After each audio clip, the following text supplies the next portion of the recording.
started actually in 1997 is when the story started. So I've mentioned this to you before, you know this, so I was super like academically motivated. And my junior year of high school, I took 3 AP classes, which is a lot, because I wanted to go to, I did go to GW, and I was gonna go to law school, and I had like all of these ideas. And my senior year, so my junior year of high school, I signed up for 5 AP classes my senior year. Remember, I was taking AP European History, AP Calculus, Calculus is the one I didn't take. AP European History, AP Economics, AP Government, AP English, and AP Spanish. Right. Which is a lot. Yes, but it is, but like manageable for me at that time. And I wanted to exempt out of classes at GW was the goal of taking that many classes. Right. And I was applying early admission to GW. So cut to my senior year, I had a nervous breakdown basically that lasted for like a year. Everything kind of changed. Without getting into the details, I lost it, I fell apart. And then, so I was tanking AP Economics, like not going, it was the last class of the day. I didn't know anything about economics in the end. And when I was taking the test at the end of the year, I'd already gotten into GW early admission. So I knew that in December. The AP tests were in May. When I sat down to take the AP tests, I knew I was gonna get a 1 on AP Economics. And they automatically sent your test results to your college. And I thought, I need this one to not go. Just on the chance, they probably weren't gonna rescind my early admission, but I didn't want them to get these bad test results. Right. So, what did I do? While I was filling out the paperwork, just for AP Economics, I switched 2 numbers in my social security number and used a fake social security number for just that one test. I didn't know you did that. This is how the story begins. Oh. Because then remember I wrote the stupid, I did a little nap on the AP Economics Scantron. I told you about it at the time. I thought it was funny. It was dumb. You were pretty Maybe that's why I forgot. Because you guys paid for those tests too. Oh, that's right. Those were $700 a piece. Was that how much they were? I don't remember. So I switched my social security number. No idea if it worked. And this was like, I was not somebody that, I mean, I wasn't necessarily a rule follower, but I wasn't really a rule breaker at that point in time. So I was a little nervous, like I didn't know. I was like, that can't have worked. Did I figure that out? No way that worked. So my dad took me to register for classes at GW. We stayed in a hotel room, and I was in the hotel checking my test scores, my AP test scores. Put in my social security number, my accurate social security number, and they read to me just the 4 classes, not the 1. It didn't get recorded and sent to GW. It worked. So, goes in the vault. Yeah. Okay? Gotta use this for later. Goes in the vault. 11 years later, I'm getting arrested in Oceanside. Lots has You changed. said, I know what to do now. And I said, I know what to fucking do. So I'm getting arrested, and when I get to jail, I thought, oh, I know what I'm gonna do. I'm gonna use that fake social security number from 1997. So I did.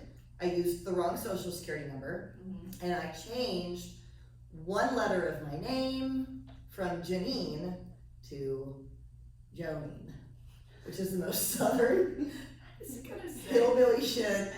It was because, listen, here was my thought process. If I got caught, could I reasonably have said it was an accident? Yes. So the social security numbers, it was just the 2 in the middle, reverse. Easy mistake. Anyone could do that. There's no way you could accuse me of fraud, both in 97 or in 1990 or 2009, right? And then the Jeannine, that's an A. It's an A. I could easily say that was not on purpose. I was not fraudulently doing this document. So this is what happens. So I get arrested under Jeannine Campbell Coulter. Name was just. I didn't care. I know, but So I got arrested. She bails me out. He bails me out. My stepdad is actually here too. Mike bails me out. And we go to court a couple of months later. My mom went with me. And I'm filling out my paperwork. And so we're sitting on a row of not a pew in a church. What's it called in a courtroom? I don't know. The chairs. The row thing. Looks like a pew. It's a. So we're sitting there. It's a court pew. A court pew. And I'm filling it out. And the bailiff is walking down the row, taking all of our clipboards. She's right here. I'm kind of like, because I'm using my fake name. And I was like, but I didn't think she was really paying attention. I should have known. So I filled it out, and she goes, And the bailiff is like, 3 people away, grabbing things. And my mom goes, "That's not your social security number." And I remember going, I got this "I one. got this." And I think I literally went, and then right then, the bailiff took my paper. And I was like, "Don't worry about it." And as he walked away, my mom looked at me and she said, "Well, let me ask you this. What do you think you just did?" And I was like, "I ducked the charge. Fake social." And You're she like, "That's goes, not Jeannine social, it's Jeannine." and she goes, "No, Jeannine," I'm getting chills. She went, "No, Jeannine, it's attached to your driver's license number. So actually what you did was just give yourself an alias, which is much, much worse." And I remember I was like, and the bailiff had already walked away. And I was like, "Why didn't you tell me that?" She was like, "I didn't think you were faking documents." Yeah. And I was like, "Oh my God." So now, to this day, when you look at San Diego Case Search Org, my charges are under both my actual name and my fake name of Jeannine. But there was one good thing that came out of it, which was my bail is under that social security number, not my actual credit. Like I owe Aladdin, and it's not on my, because I used the other social. Got it. So I created a fake identity, I guess. There's a person out there, there's a fake person that owes Aladdin $45,000 bail bonds. 4,000. Sorry, Aladdin. Yeah, I'm like, are we saying that on here? But Oh yeah, should I not? Maybe I'll take it out. So So, I really like the guy who worked there. no, He Tom paid is for it. who you know. Oh, I know Tom. You know That Tom. was a different bondsman. You know Okay. Tom at Wizard Bail Bonds. Wizard, that's right. That was the one that you got to know very well. Yes. Yeah. Unfortunately. Tom liked my mom. I remember the last Like charge. Yeah, the last charge when I was calling everybody. Yeah. We don't owe Tom anyway. I remember Tom was like, if Bonnie says it's okay, I'll sign off on it, but she's not gonna do it this time. Right. Tom likes me. I went and told him when I had a year. Oh. Yeah, he knows I'm in recovery. I drove over to his bonds place. Well, he really cared about you. He did really care about me. He would pick me up. Yeah, he bailed me out when I didn't. He never wanted to get out Evan ever, because he would bail me out, and then I'd start trying to get Evan out, and he was like, "Leave the guy in. Come on, let me take you home." And I'd be like, "No," But he did really like me. He was a nice guy. He really was. So, let's start with. So we've got some questions for you that I have and that people have. Okay. So the first one is, when did you start thinking that I maybe had, because this is what I wanted to say, because when I first turned 21, when I was legal to drink, we drank together. Like you, all right, Mike, I'm gonna help you. You need to set this down? I'm good. Okay. Because when I was 21, we would drink together, like at holidays and stuff. Yeah. But then obviously at some point that changed. When did you start thinking that maybe that had changed? It's when you were in LA, probably late in the years that you were in LA. Right. Because you'd have these auditions and then ended up like, oh, I didn't make it to the audition, or you kept having a lot of things happen with your car and with tickets, and then you Right. get impounded. I remember one time actually having to help you get the boot removed, Right. and I couldn't understand why that kept happening. I admit I was so naive. Right. Back in the day, I just had no experience with anyone who might be struggling with a substance abuse, and so I just believed you for Right. so long. So it was probably in the last few years you were in LA, and I could see that things were changing. You just weren't, you weren't following through on things. There seemed to be a lot of turmoil going on with you, and that's when I began to believe you had a problem. Okay. But I think that's actually, so I'm glad that you brought that up, because actually, and this is something I want to talk about. So when I got the boot on was 2004. I was actually not using at that time. I was drinking, but I wasn't doing coke yet. But this is important anyways, Yeah. because we've talked about this. I think a hallmark of addiction, And this can't be identified by someone else. So if you're listening to this, I don't want you to think, oh, so-and-so is super unmanageable, they must be a drug addict. This is for the person listening. I lived like an addict, and because being an addict isn't just substance abuse, it's an entire unmanageability of life. I actually wasn't using yet, but I did things like overextend myself on credit cards. Like, you would never not pay tickets until you got a boot on your car. You would never do that. And I'm not saying that everyone that does that is a drug addict, but it's a hallmark of an addict to have this belief system that like rules don't apply to me. And that was something I did all of the time. I would get these parking tickets and I would never pay them, not thinking anything would ever happen. Of course it would. So that's actually not, I mean, I was drinking, but that was not during drug years. The drug years are what you're remembering later, 2007 and 8, or 6, 7, and 8 is when it got really bad. Right. But my entire life was so unmanageable. And that's Everything was a such crisis. a difference from when you were younger, when you were living in Athens, you know, going to school. You were so organized and took care of business. You just always did, and that's what was hard for me to understand. What was different, because it was getting totally unmanageable. Right. Did you initially think maybe she just has some like financial issues, or she's not paying for stuff, or going through things? Yes, I honestly, I believe that it's just like a lot of bad luck. Right. Because she would tell me, oh, this happened, that happened, and yeah, I didn't understand, because she had always been so responsible. But then I thought too, well, it's so expensive to live in LA. It's no wonder that this happened, that happened. You know, there's a lot of denial going on. But also though, to be fair to you, this is why it's hard. Some of that is true. Because I was already using a little in Athens. But Athens is easier to live in. That's actually where I started doing coke, was Athens. You know, my boyfriend there used to get mad. But Georgia was easier to live in. And I was young. And addiction is progressive. And I think that's an important thing to note, because I partied back then to a problematic point, but I was never buying it myself. You know, it progressed over time. And then LA was expensive. Like, that was true.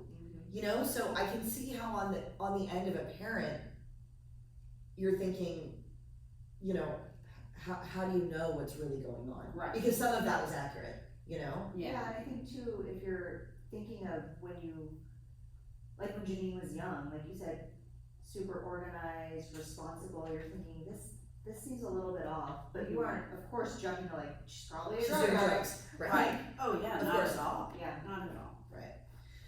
So when was there like, at some point I guess I just told you. You did just tell me. Yeah, at some point in like 2006 or 7, pretty early on, because that's the one thing that is cool about my mom. It's probably not always been easy for you, but it's great for me and your other child. We can tell her anything, Yeah, but like without judgment coming your way. yeah, Yeah. but we can tell her anything. That's So huge. she's not safe from any information, right? Like, she knows everything. But she's a safe person to go But- to. For us, but that might be, but I think you wouldn't have it another way. No, You would I not wouldn't. have it to where I couldn't tell you things, right? I wouldn't. I wanted to always, I'm gonna start tearing Aw. up. I wanted you both to always know Yeah. that you could tell me anything, and I would do my best to support you and try to help. And we do. I don't ever talk about Danny on here, but he also, what all I'll say is that he also feels the exact same way, that he can tell you anything. And I think it was also really critical, jumping ahead, when I was in rehab and I would relapse, I would tell her, even if I hadn't gotten caught, because there was one person that knew all of my dates. And I think that's why she was finally able to trust me when other people didn't, because I didn't take fake time, which you knew. Right. I never took fake 30 days or anything like that. I didn't do that. I just wouldn't stand up. And I always told her, I might have to lie at the program so I can get kicked out. They think I had 90. I'd tell her, hey, I messed up last week. Like, she would know. Yeah. You actually know, you're the only person alive that knows, I mean, you know everything. There's one thing only you know that I'll never tell another human being again. I probably shouldn't be proud of that, but only you know. So, but I think it's important to have, I mean, I'm, you know, I think that's been, yeah. It's so huge. Yeah, I carry no secrets. She does. You have to carry them with me. I do carry them with you, but. Because what I was gonna say is, when did you really realize that I had a problem? But I told you at some point. You told me. Yeah. Up in LA, and Yeah. at that time it was cocaine. Yeah. And, I believe your boyfriend at the time was getting upset with you. Yes. And, It was it was creating a lot of difficulty, Yeah. and I think when you were still up there, is when I talked to you about getting into a program. Yeah. And you were adamant about not doing 12-step. And so I was trying to find a different program, and there was one in San Diego, Yeah. right next to the Rock Bottom Brewery, which always cracked us both Yeah. up. So I was like, oh, this is good. I remember when we drove up, I was like, so wait, why don't they just say, go until you hit rock bottom and then take a fucking right? And my mom was like, Jeannine, okay. But like, I'm glad that you brought that up because I ran the gamut Yeah. of attempting to do things, and she ran it with me. Yeah. This is also why I wanted to have my mom on here. We learned together Right. because there was so much stuff that I didn't know and she didn't know. I think if somebody were to, and I want to put out a disclaimer here because some of our audience does do harm reduction, suboxone, and I always say this: sobriety and your choice of sobriety is about quality of life.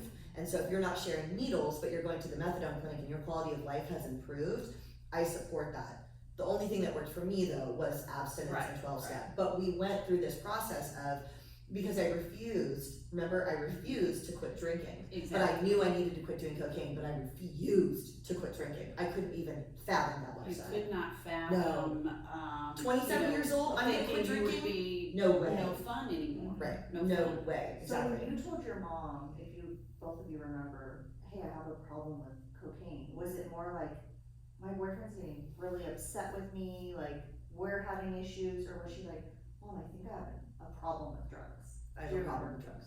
Yeah. Cause I had told you about Athens. You knew about that I too. did know. So about she that already later. knew that I did coke for like a year really out of control once. And my brother actually had to help me get an apartment because I was living with someone I was using with and I had to get out. Danny helped me. And I told them, or at the time. Yeah. And so, and then I didn't do it again though for like 5 years. So it was on the radar, something I had done in the past, but I was only 21. It was the year I moved to LA. It was half bartending, half LA. Right. Didn't right. seem like that big of a deal. I was super young. So yeah, but I mean, I straight up told her, cause I did know.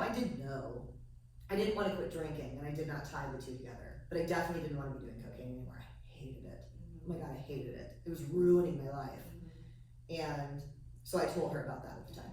And so we got you set up. You were even taking the train. I was taking the down, train because I lost my to car. San Diego for the appointments, and we were both really hopeful that the harm reduction would work. So basically but then things you still were spiraling. Oh, they were terrible. So basically what they were trying to allow me to do was come up with my own treatment plan of, they even asked me, do you want to just reduce your coke use and continue drinking? And I remember thinking, even if I was like, I feel like that's weird, but no, I'm gonna cut that out completely. So there was like a plan, and that therapist was actually really good. Remember that guy, the psychiatrist? I really liked him.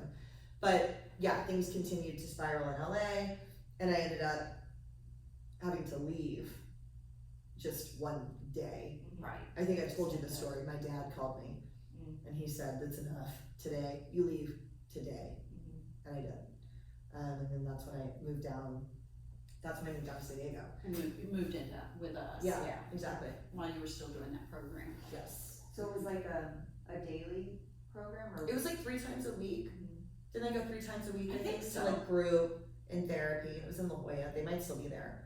And it was a good program, but it just was not right for me. So basically I was living with her briefly for like 6 months, and then that program just kind of faded. I didn't keep going. I started trying to get a job, and and eventually I moved out on my own, and then that's when I met Evan. And in the middle here, I'm skipping over a lot of garbage, right? Like that's when she was diagnosed with breast cancer. Do you remember, I don't know, bring this up. Do you remember when I took your pain pill while you were sitting there and you saw me? No, I don't remember that. There was, Wow. you saw me and you were like, Jeannine, you didn't even get mad. And you're like, did you just take that Percocet? You saw me, it was right in front of you. And I was like, yeah, and I gave it back to you. But I wasn't on opiates yet, so I'm actually kind of surprised I did that. I don't even know why I did that. I was like drinking too much and, Well, I remember at that time, after she had moved in, it was, there was still a lot of turmoil, which is what happened. So it was Crazy a turmoil. lot of more chaos than Mike and I were used to, because we're both pretty quiet, and so I went back to start seeing a psychologist that I had seen earlier. I'd go to therapy off and on over the years to help address things, and I remember walking in and telling her, so I've been diagnosed with breast cancer and I'm facing a bilateral mastectomy, and that's not the worst thing that's going on in my life. And she said, what? But because I was so tormented, so Right. upset and worried, and that's why I went to see her. It wasn't about the cancer, it was about what am I gonna do to help Jeannine? Right. And What was it like to have her back? How long had you been in LA at that point? 8 years, long So time, a 9 years. while to have her like back under the. And I lived room. in college since I was 18, so we Yeah. hadn't lived together. So it had been a 11 while. years. I was 18. And like seeing the turmoil, the like mismanagement, as you call it, what was it like seeing it firsthand? Was it kind of hitting you more right in the face of like, okay, no more denial about how serious this is? Yeah, it was very upsetting. And, I still, though, I don't think I was putting it all together. No, you weren't. I really wasn't. It was just so upsetting, to see her and watch her in all of this. And, quite frankly, when we were growing up, we're so similar that we butt heads a lot. Yeah. Still do. But yeah, so it was very difficult, or when I try to say, think that, well, maybe if she did this, this, and this, but then she would say, no, you don't know what you're talking about, Mom, I got this, or whatever. So it was, it was very frustrating, during that time. Yeah. How difficult was it to separate social worker training and I'm her mom? Like when she's saying, you don't know what you're talking about, and you're like, well, I kind of do, but now it's with my daughter, so do I? Oh yeah, it was totally difficult for me to make that separation because of the emotional attachment. I just, I could spend my days at work, being as a social worker, the listening, the understanding, the not feeling defensive, and then it was so very difficult with Jeannine at home. I would to also do that. start doing well though, and this is another thing I really want to point out for people. This is something only the addict can assess, because I would start doing okay for a week, Right. and then you think everything's okay, and then it blows to shit. Because the later years, it was bad. Every day I lived outside, she'd find me outside of 7-Elevens. We're not talking about that. And most addictions are not there. They're in the space we're talking about right now, right? Right, Like most right. people that listen are not dealing with someone that they go find behind a dumpster to give a Cliff Bar to, which is where we got to. They're talking about the space I'm talking about right now, right? Right. And so this is for the addict side of things. I wish I had had an awareness. And I was actually talking about this with Skylar last night. Remember when I was working for Neuro? Yes. So I had all these, because I would get these great jobs. That was the thing, I could always get a gig pretty quickly, paying great money. So I got a job teaching for really good money, and then I was doing beer girl work. Like, I would dress up and go to D Street Bar and dress up in Skull vodka clothes and get people to drink shots. I was like a shot girl, and I made good money. And I did really well at sales. Remember when I had the job at that company, I did great at sales. I mean, it was an alcohol. It didn't even occur to me or you probably that I probably shouldn't have been doing it, but like whatever, it was a great gig. Plus I was getting back into teaching. So I would do okay. And also I couldn't understand, and this is what I was saying to Skylar last night, I was at a neuro event because they also wanted me to go as a fitness trainer to neuro events. And they were during the day. Neuro was like I don't even know if they have them anymore, but it was an energy drink that was like good for you, and I was great at selling it. And I remember I had crashed, this is another thing, I crashed her car 3 times in 6 months. I kept getting in accidents. Like it was like chaos was literally attracted to me. I was banging the shit out of it. Never happened since, never happened before then where I've had that many car accidents. But so I was driving her car around, the hood was crumpled, the driver's side door didn't open, and I was taking her car to jobs because I didn't have one. And I was at this neuro event, and I remember talking to people about fitness and Pilates. Mhm. And everybody was like, I was informed, you know, I could tell people were impressed with my knowledge. I sold a bunch of stuff. Mhm. And then I wheeled the little neuro cart back out to her banged up car that I had to climb in through the passenger side to get to the door. And I remember going home and telling you, I was like, Mom, there is such a discrepancy Mhm. between what I'm showing, but like my life. Mhm. And you said, you were like, I know. And we both, and I wish that, and again, this is not for you to have known, it's for the addict to self-identify. I wish, and to me, that's one of the primary identifying markers. I guess it could probably be of any disorder, but keeping it addiction, since that's obviously what I'm talking about. When I know I can be something, but my life is in shambles anyway, that was a glaring sign. There was such a discrepancy between what I presented and my actual busted up shambles of a life. And for me, it was understanding that, especially like with the car crashes and everything, like she really is, this is not working out, but it was even hard to have a conversation with you about it, because then she would go out and get a teaching job at University of San Diego, teaching fitness.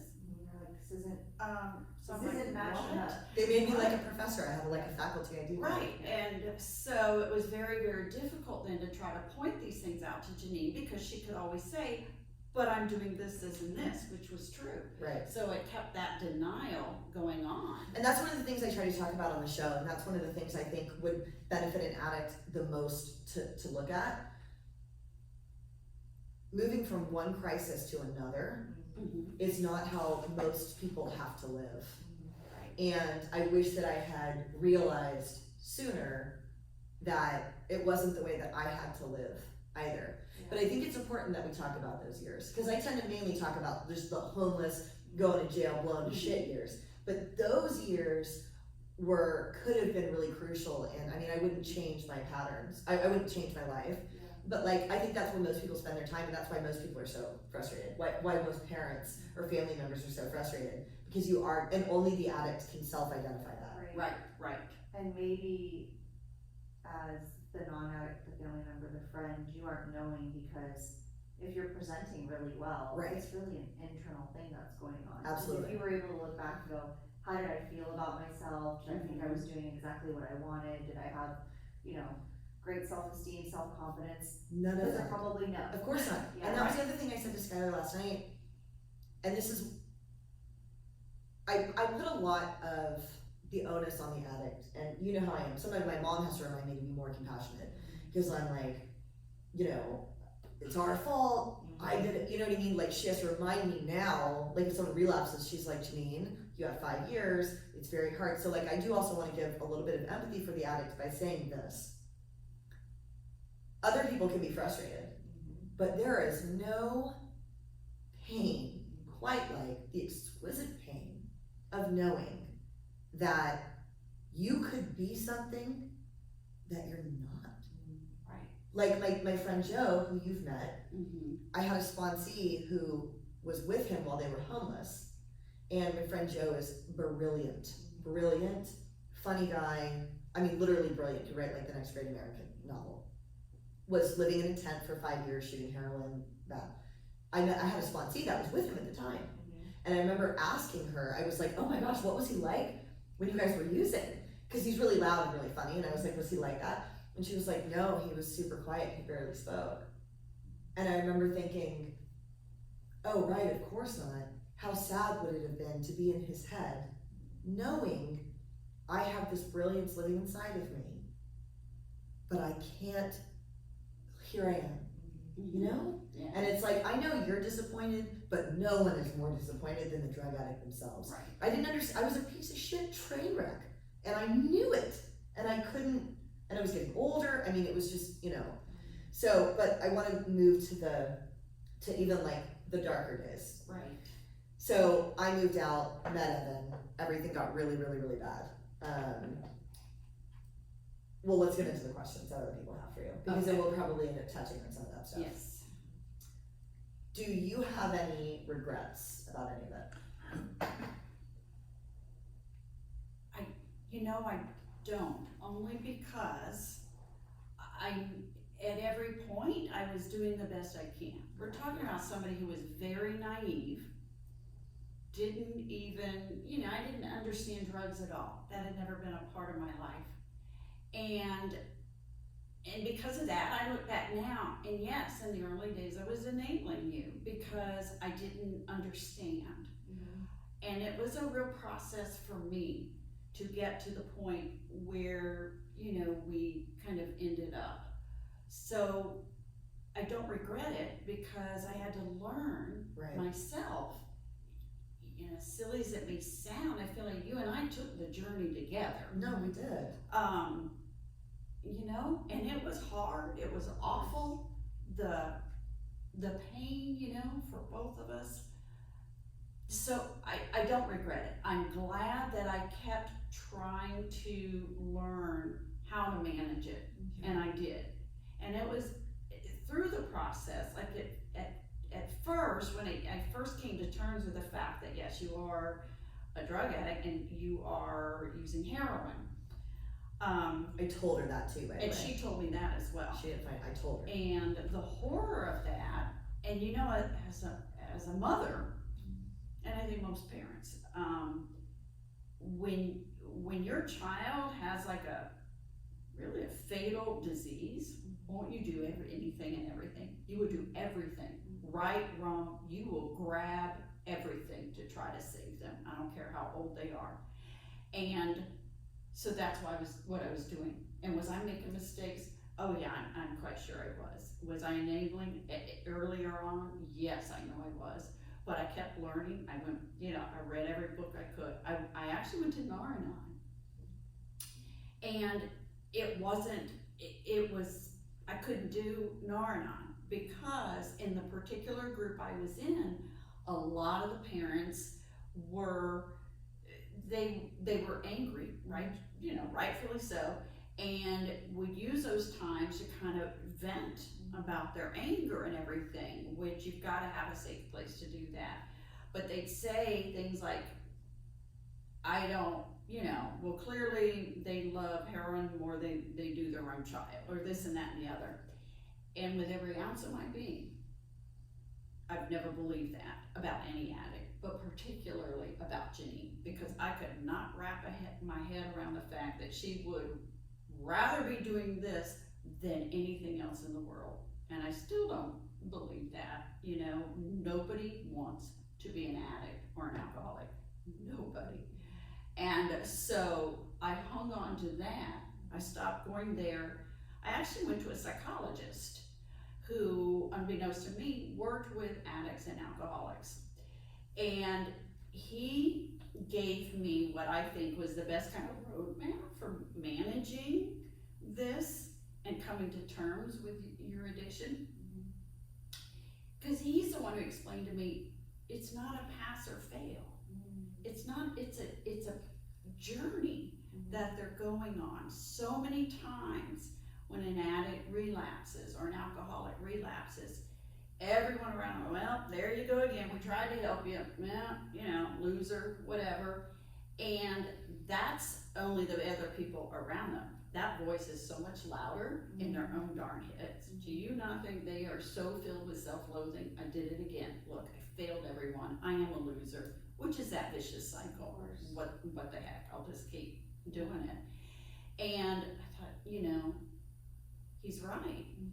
And what he, in his work with addicts and alcoholics, he would talk with them about, let's talk about this. You slipped, and it can happen to anyone. Let's talk about what happened before you slipped. Let's look at that. Let's learn what was the trigger, what's this, what's that, and let's get back to it. And I think that's what made the most sense for me as a parent, because I know my daughter and she did not want to be an addict. I don't care what anyone says, she's not choosing this. No. And that's helped me to not be so devastated when Jeannine would relapse.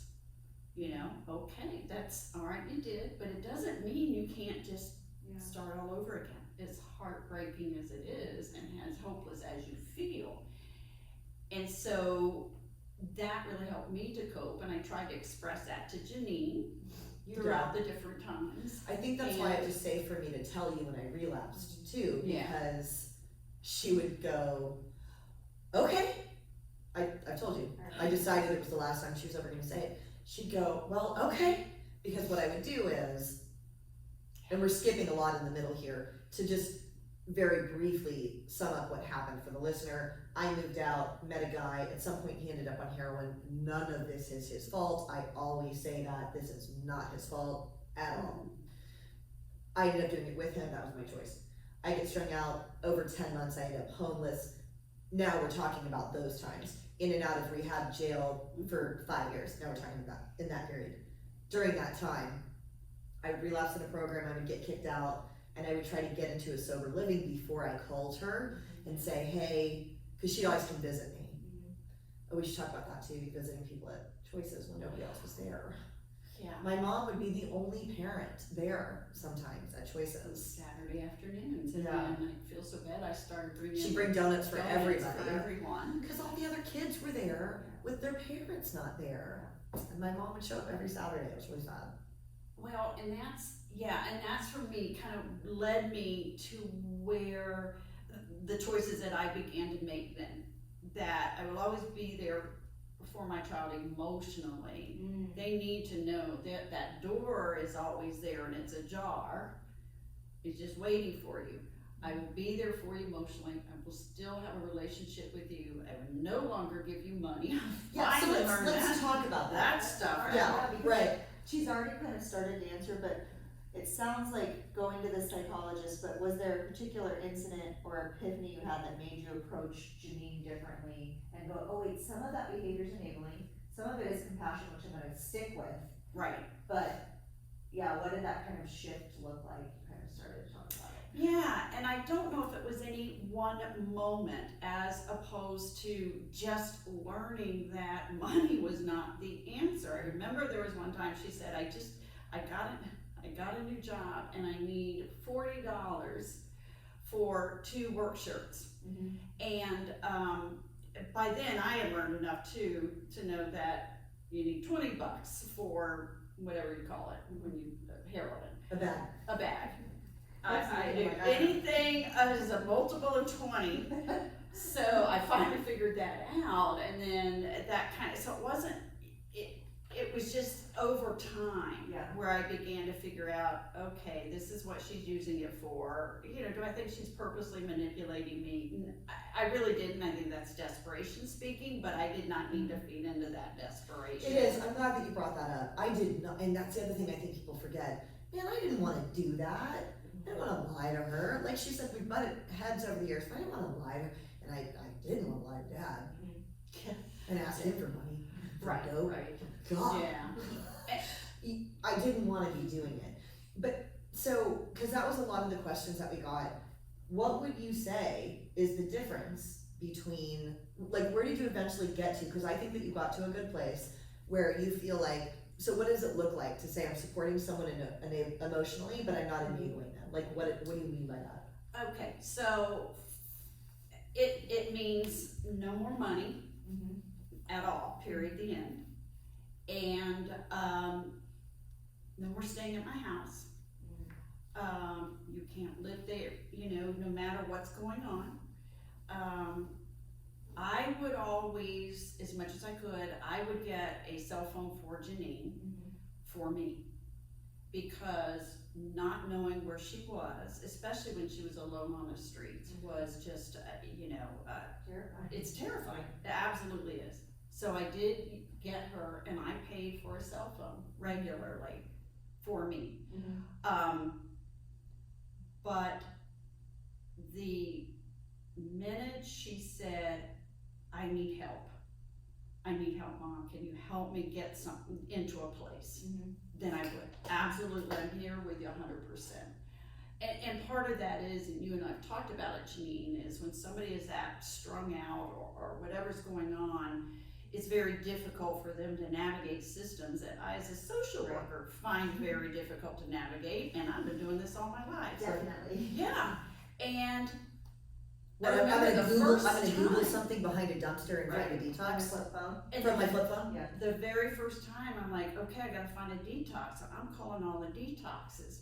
And they're saying 4 weeks, 6 weeks, waiting list, go in every day. I'm like, are you kidding me? She needs help right now, today. If she can't wait 6 weeks to detox. Yeah. I don't know, yeah, so that's why I would help in those situations. By that, and not by that's- that, she would help me financially for a medicated detox. Once. Once. Well, twice, but you wanted it to only be once. The second time Evan was supposed to pay you back. He was supposed to pay me back, which I knew he wouldn't, but yeah, Right. and so I did, that's true, twice, and then after that, I even said, No no, more this is, detox. no more detox, no more anything. And no, you can't stay at my house, which was the most terrifying for me when she was on the street. Like, I had to pick her up from, a jail in like East County late one night, and I would not have even picked her up, except it wasn't in our area. That's actually the episode, you guys, that's the big one, that's strong arm robbery, that was your big Yes. charge. Yes. And, yeah, you picked me up, remember I was laying out on the, where was I? I was on the You were bench. laying on the bench, you were passed out in the jail. Cause I was on It was Librium for 10 3 days and they released me on Librium. It was 10 o'clock on a Thursday night, and we're talking probably 40 miles away. And there was no way, she had no money, she had nothing. I wasn't, that I couldn't do. I couldn't say, no, I'm sorry. So I did go and pick her up. And she was still so out of it, I wanted to take her to an emergency room and she refused. And, so you said, can I spend the night at your house? And I said, well, in the morning, will you go, will you go into a facility? And she hesitated. And I said, then I'm sorry, you can't. And that was the most terrifying moment of, I think, my time with her. I can't. Here she is alone, Evan was gone, and I knew I was dropping her off on the street somewhere. You dropped me off at a Motel 6. Luckily, she had a friend who was currently at the Motel 6, but I didn't know who this person was, I didn't know anything. And actually I dropped you off, I think I did wait a few minutes, and I came up and knocked on the door to make sure you had gotten in there. Did he What? answer? You know who it is now. I do. You know him. Yeah, Did he answer the door? and he answered. Yeah. Okay, and I thought, well, somebody's there. Yeah. But, It breaks my Oh, heart. I'm not a it parent, was- but it like makes me think of like, it was not what she wanted to do at all, but she's like, I have to do this. I have to do it, I have to do it, and that was when and knowing that it could end badly. It could end badly, but I had to do it. I was not helping her by saying, yes, you could come home. So, That has to be a really difficult place to get to. it is. So, we have more questions. Okay, I don't really want to ask you this one, but I'm going to, okay. because I hope the answer is no, but I don't know. Somebody asked this. Do you blame yourself for my drug use? Yeah, at times. Mom, don't. I know, It's not I your know, fault. because trust me, I tell other parents this when, when I'm counseling others. I do. It's not often, and I don't think I'm totally to blame, but yeah, deep down, I feel like I must have done something wrong parenting for her to end up like this. I want to say for the record here that it is not your fault. I told Kim ahead of time, I was like, this is a question I don't really want to ask, but I'm going to because I'm sure other parents feel this way. But I want to say right now, if you're an addict listening, it is not your mom's fault. And if you're a mom listening, it ain't your fault. Yeah. I believe have a predilection, a physical predilection towards drug abuse in my brain. Yes, and That took me to the edge.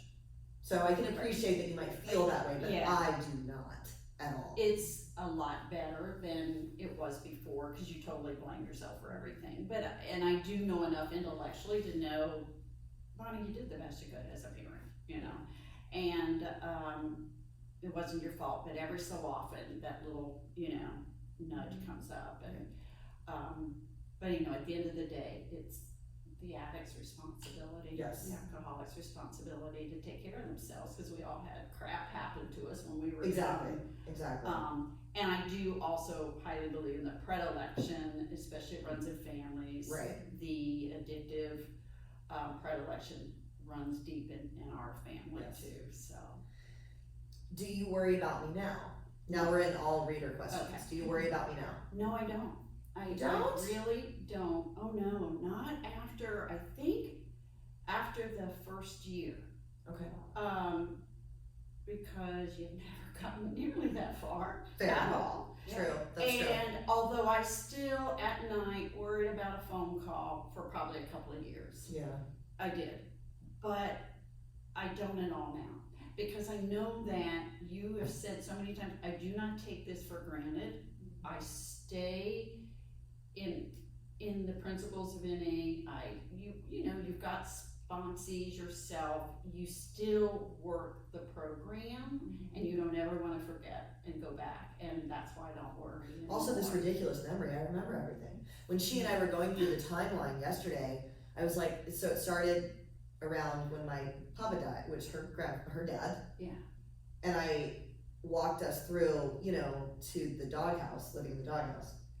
And she's like, yeah, you're right. Oh my God, you're right. And I remember all that stuff, and it's so crazy. I've not gotten to a place yet where I've forgotten, which I'm actually really, really grateful for. Because it's so easy in general to, you know, when you get out of any bad situation. I used to work with women who were, you know, abused by partners. And it's so easy over time, your brain wants to kind of naturally say, oh, the good old days, the past, it wasn't that bad. It's very natural to do that. And the fact that you stay aware, I think, is, you know, is a good thing. And so I don't worry. Oh, that's good. I'm glad you don't worry. She knows when you're calling, you're just calling her multiple times, Yes. she hasn't called you back yet. That's it. I Yes. get so annoyed when Yes. she doesn't answer me. I'm like that with my mom. Yeah, Kim does that with her mom too, though. Do you? Yeah. Okay, it's Double calling, triple. Yeah, I'll just call over and I'm like, what are you doing? It can't be that important. It's me calling Yeah, you. it's me. Come on. She does it too, right? She's I'm not a good meaning, I Yeah. can't. Yeah. Just Mom? it's just a gesture with my mother. Totally. I get it. And then I have a question for myself to see Okay. what you think of this. You know I actually hated heroin. You know I was a stimulant person. Right. How did I keep getting strung out then on heroin? It baffles me to this day. I didn't like it, but every single time I ended up strung out on heroin. What is your theory on that? Because guys listening, I really didn't like Like it. from a social work perspective, or? Well, or knowing me, Mom. yeah, Yeah, from just my knowing. mom. Because I was a coke meth person, but I got on heroin every single time. Every time my plan was to not get on heroin, and every time I'm on heroin.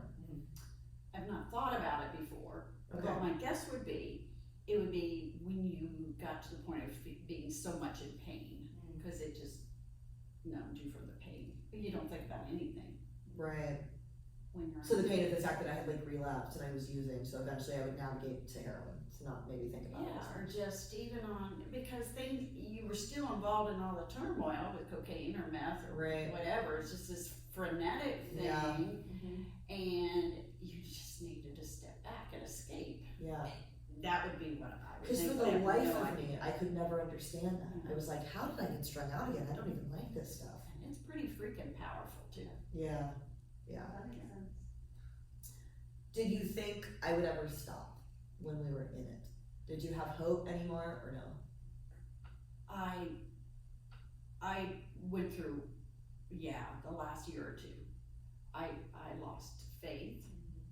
And when you went, actually the last time before you have 6.5 years, I thought, oh gosh, here we go again. This isn't gonna work. That was actually my next question. What did you think? So, Because you kind of did it. well, because I've been living in the, Orthodox manner. Yeah, I've been living- yes. yeah. Okay, good. So for you guys listening, I've been living in a doghouse for 3 days.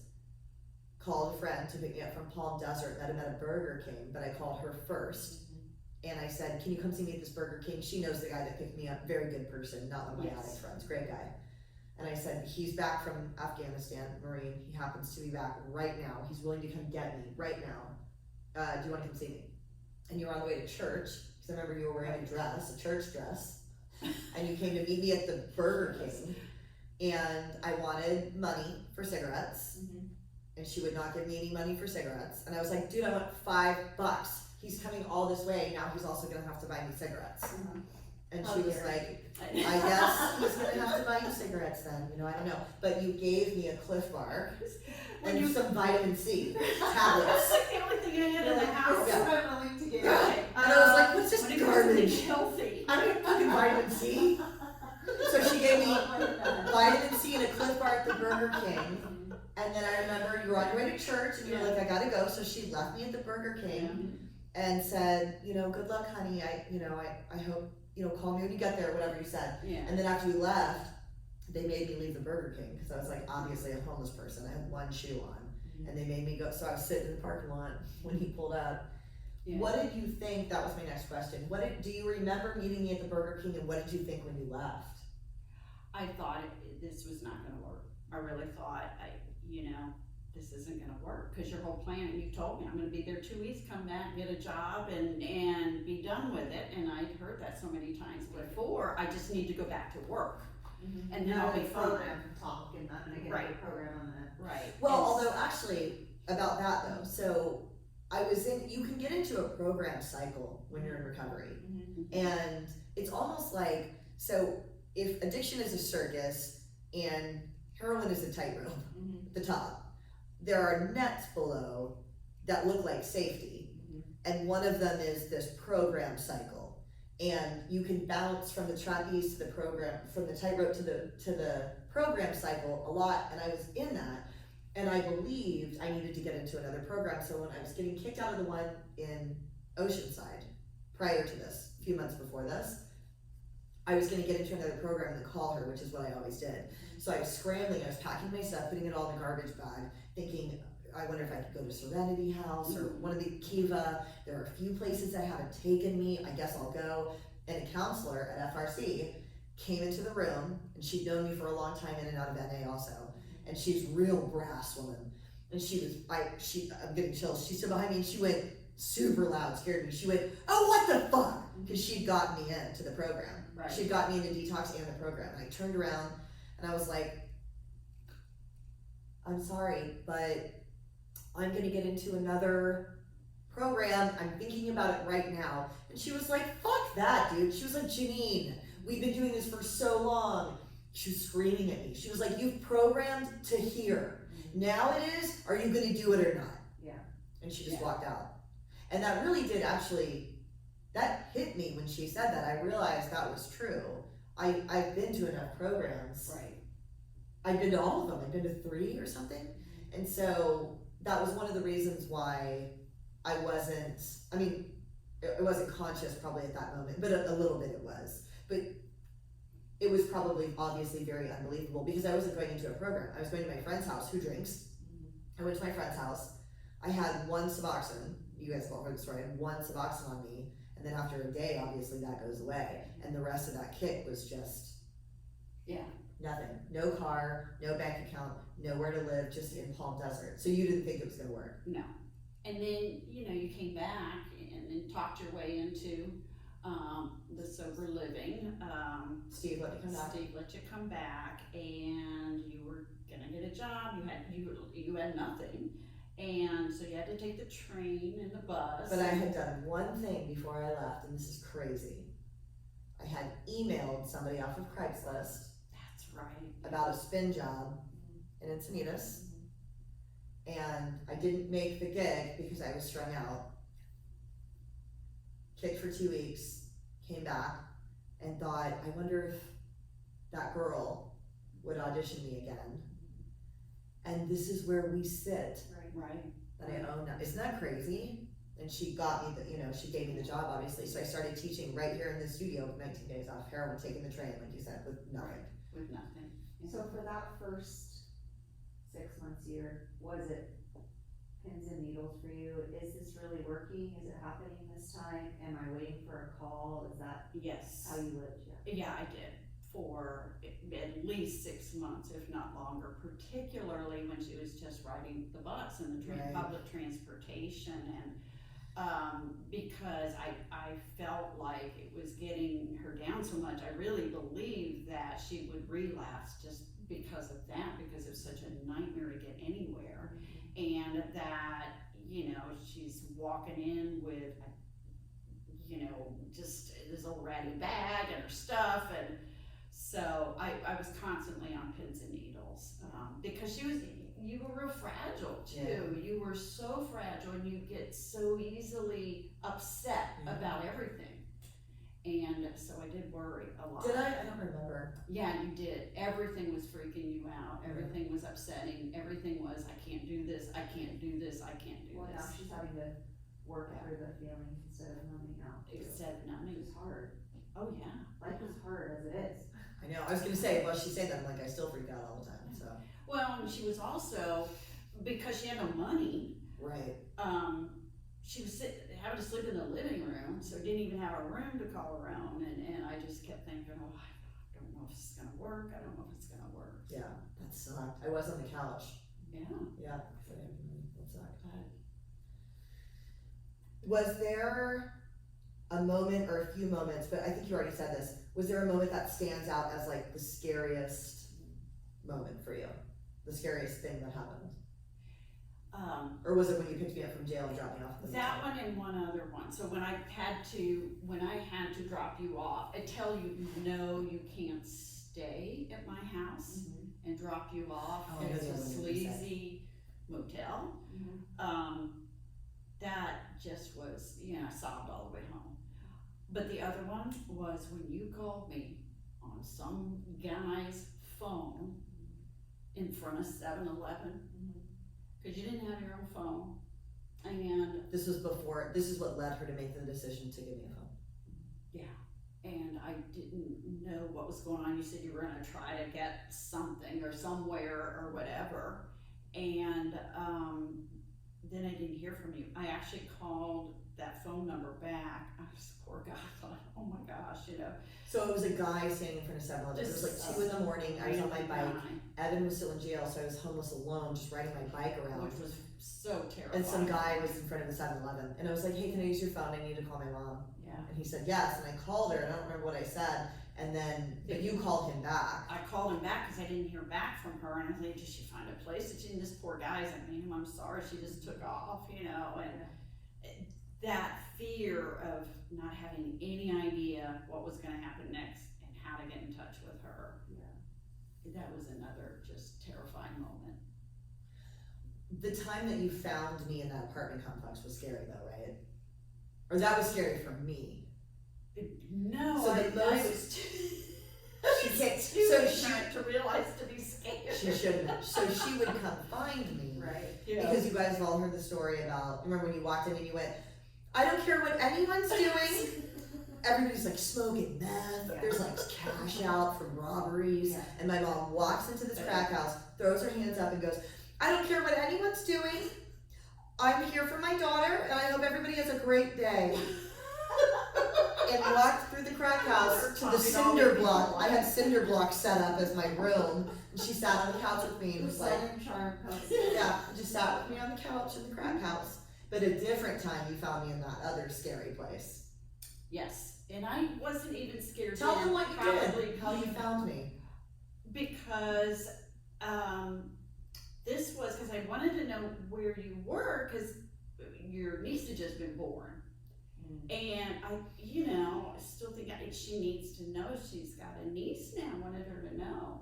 And so I remember having dropped her off there at some point, and so I was trying to picture. Just outside the complex. I was like, just leave me here. Right. Run it. So I walked in, and it was all, the apartments, 2-story, were facing a courtyard. I'm like, I don't remember which one. So I'm gonna go upstairs, and I'm just gonna start knocking on each of the doors. Every single door. And I did, and everyone's like, no. And then I knocked on this one guy's door. He said, no, I don't know. And as I was continued going around, he opened his door very quietly and stood inside the door and pointed with his finger to the door next to him. And I'm like, oh, okay, because I didn't know. Scary people lived in that house. That's why that guy didn't want them Yeah. to hear him. So I guess he just went And like this. He did, yeah. And she knocked on the door. I knocked on it, yeah, and said, hey, is Jeannine here? I don't know what I said, but Yeah, you said they were like, some ladies here, and open the door, and there's my mom, and I'm sitting on this Hi, futon sweetie, in yeah, a dress and probably. glasses, and the the main guy happened to be there. He was there for like 10 minutes. He was dropping a bunch of stuff off. And he turned around and looked at the door and like looked at me. And I was like, that's just my mom, it's fine. And I jumped up and like went outside. Yeah. But afterwards when I walked in, I was like, It dragged me down the stairs Yeah. and out to the front. I was like, I hope they don't kill me when I go back upstairs. Oh my God. They didn't, obviously. Obviously Harry not. said, And I walked back in and it was like, hey, that was my mom, it's no big deal. So It were you wasn't like, like a I cop. just needed to see you and know you were okay, is that? She was usually trying to get me to go somewhere, to go to Detox or something. Well, in that Or case, say hi. I wanted to, no, for that, I wanted to let her know Oh, she's an that's angel. nice. Oh, that's right, that's right. That's what it was, because I just thought she needs to know Yeah. Yeah, this. my brother had a child, I have no idea. Yeah, and it was not long after that she called and said, "Come get me." Well, I thought they were gonna kill me one day, one morning. My That's morning right. I panicked. I She legitimately panicked, and thought I she was just gonna kill jumped me. up. It was getting And dicey in I that was apartment. working in Southeast San Diego, and Yeah. you know, just got Came in the down car, that day. came and got her, because I knew, I could tell by her voice that she was. I had to run there. That was the most afraid I've ever been in my life, was in that place. How Yeah. much do you think your social work training, the career path prepared you to knock on doors? No, to like, to help Jeannine? No, that's just her DNA made her knock on doors. She's just crazy looking This for is my me. DNA. Well, yeah, years ago, as a brand new social worker, I used to investigate child abuse reports, and that was back in the day when you went by yourself. Yep. Yeah, and so I learned real quickly how to, defuse a tense situation when you knock on somebody's door and you say, hi, hi, I'm here, sorry, we got this report, of course, people are gonna be upset, but anyway, I think that's probably what gave me the ability to walk into different situations. Some of these, like she said, were, was not smart, I'm quite sure, but in terms of being a social worker, I think it prepared me to kind of always have this sense of understanding people, where they've come from, and knowing that, well, and I go back to that even when I was investigating child abuse, knocking on people's doors, I really also always believed that almost every person really doesn't want to hurt their child. They really don't. There's a lot going on, and I feel like it's that kind of understanding that nobody wants to be an addict, nobody hates them more than they hate themselves, and that kind of thing, that allowed me to get to where I was. Yeah, that makes sense. My own personal issues and being a mom and enabling took me a while to get back to kind of the roots of what I know as a social worker. Okay, so what would you tell a parent of somebody who was the three kind of stages. What would you tell a parent of an actively using person who is not acknowledging it or wanting to get clean yet? What would you advise them to do? So say me in LA. Right. I would advise parents to keep the door open emotionally. Just continue to check in with them. Let them know that you love them. I would say, check your anger. You can be angry and frustrated. I mean, I was all of those at any given time, but check your anger when you're talking to them. Try to keep yourself non-judgmental. Let them know you love them. Don't give them any money, period. The zero, just don't do it. Don't let them stay in your house. That's a tough one. That's a real tough one. Don't bail them out that way, but let them know, and they're in times, because you'll have honest conversations with them from time to time, and just say, if you decide you want to get help with this, I'm more than happy to help you. I will help you get the help you need. And then if you're a praying sort, pray a lot for the peace to do that, because it's hard. Because you want to react in so many different ways depending on what's going on with them. but what I learned, and it took too long to, is try to keep yourself protected as well, because and I mean, you know, emotionally safe, and get help for yourself, whether that's through Al-Anon, or, you know, seeing a psychologist who's worked with addicts. That was, you know, all of that helped me read, understand, learn about it, so that you take away the anger that they're doing this on purpose to hurt you. You know. Yeah, that's right. That makes sense. What would you tell the person? What would you tell a parent of somebody that was in and out of the program? Probably maybe the same thing. In and out of the program cycle. They admitted they don't want to be using anymore, but they keep relapsing. They're in a program, sober living, that whole cycle, which is its own phase, I feel like. Yeah. If you're still paying for it, stop. Yeah. I hate to say that, but Yeah. stop. And if they do, just say, I'm so, you know, and basically the same kind of thing. I'm sorry to hear that you slipped up. What you've learned, and remember, you can still go back. This isn't a failure. I would tell them, it's not pass or fail. This is a process for you. Do your best to get connected and get back on track. That's what I would have them tell their addict. And then the last question, because I don't think I've ever asked you this, but I already know the answer. Are you mad, or were you mad at Evan ever? Yes. Are you now? No. Okay. And it took me a long time to be mad at him, because, and this is a social worker in me, Yeah. he's a veteran. Yeah. He had seen more than, you know, all these young men and women should ever see. And his addiction started with treatment for an injury he had in the service, and he was given opiates. So given all of that, Right. I wasn't angry at him. Yeah.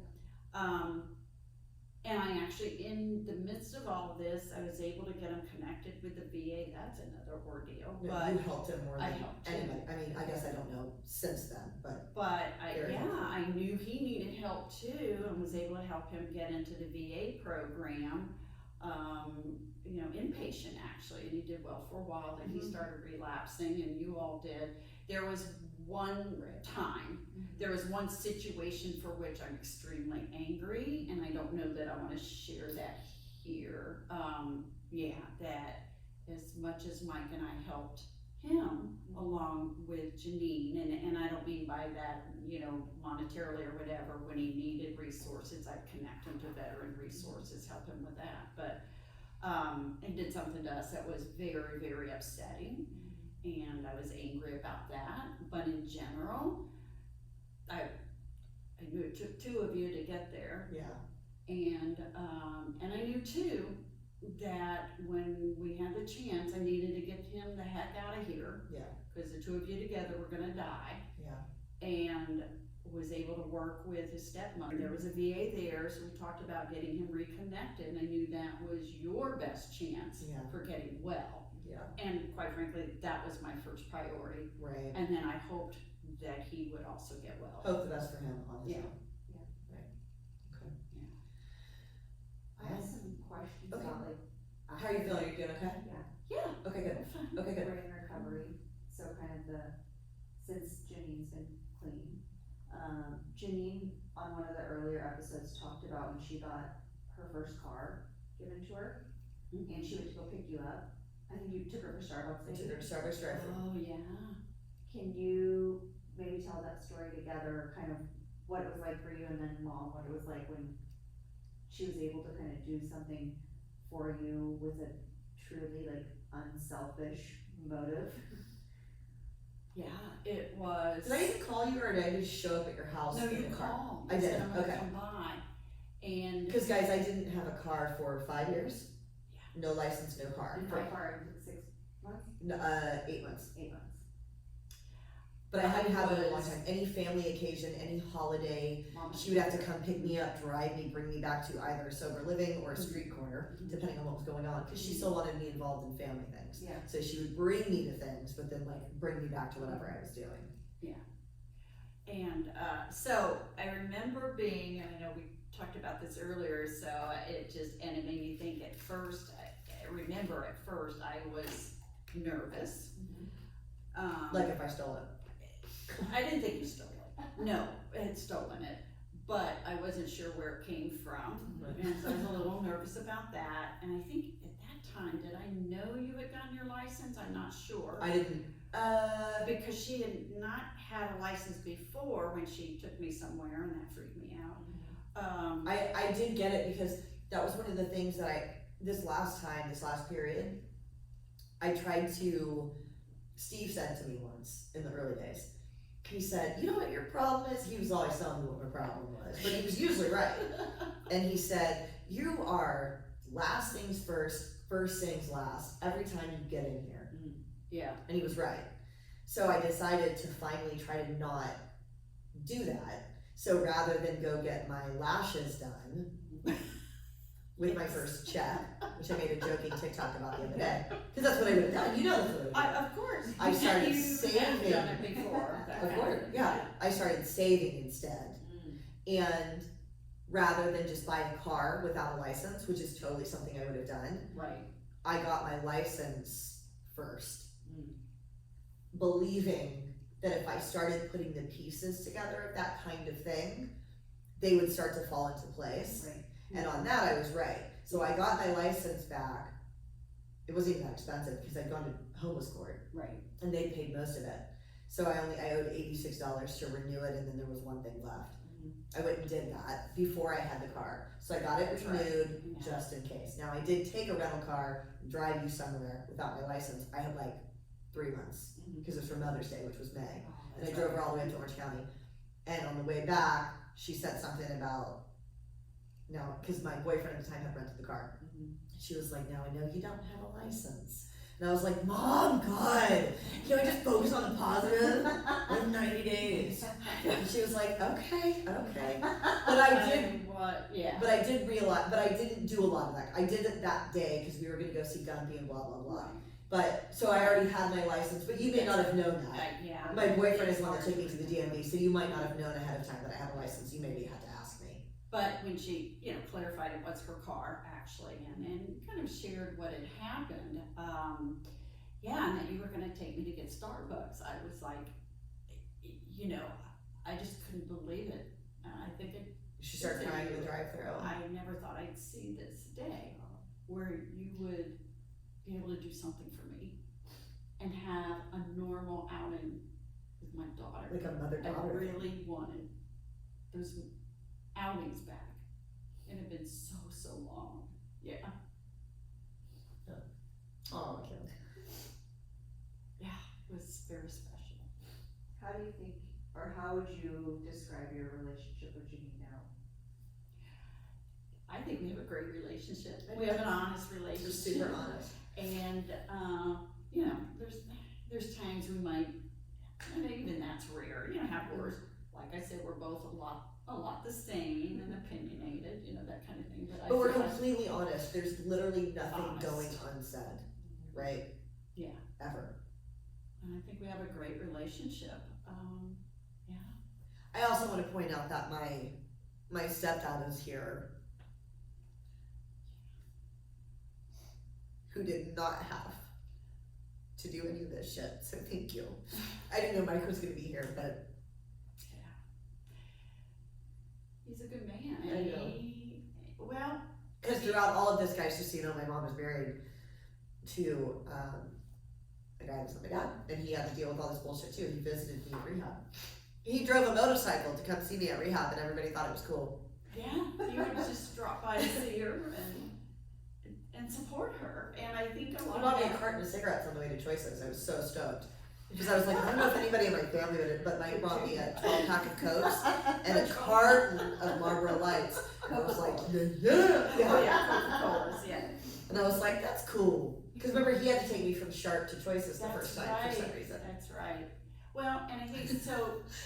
Mike's father is a recovering addict, or alcoholic rather, and he and his mother, his father and his mother worked for the railroad way back in the day in an alcohol, program for people who work in the railroad. So his dad was big into AA, and He actually has a big book signed by Bill W. by Bill W. Yeah. Yeah. And so I think Mike always, learned about, he knew folks who, I think you used to say they're the most entertaining people. But he knew what people went through and just always, plus, I have to say, Mike is one of the most non-judgmental Yes. people I have ever known. Yeah, me too. He takes you Okay. as you are, and there's no judgment, and I'm forever grateful. He gave Jeannine that grace, despite everything. Yeah. Thank you so much for being here. Thank you Thanks, both. Molly. Yeah, I'm just, I think it's important. I've had so many people DM me, almost more than I get two main questions. How did you detox? Because detox is horrible. That was the reason I kept using. right. How did you detox? Where did you get suboxone? That whole madness, because that's its own episode, is detox and all that stuff. Right. But then also, how's it with your mom? What did she think? How did your mom do this? How did your mom do that? Like, just questions about you. So I think that this is hopefully gonna be really helpful. I hope so. I just, thank you for inviting me. Like I said, I was nervous. But I want parents of addicts and alcoholics to never give up hope. There's always hope while they're alive. There's always hope. And take care of yourselves first. And, Right. well, thank you both. Thank you so Thank you. much, Mom. I appreciate you being here.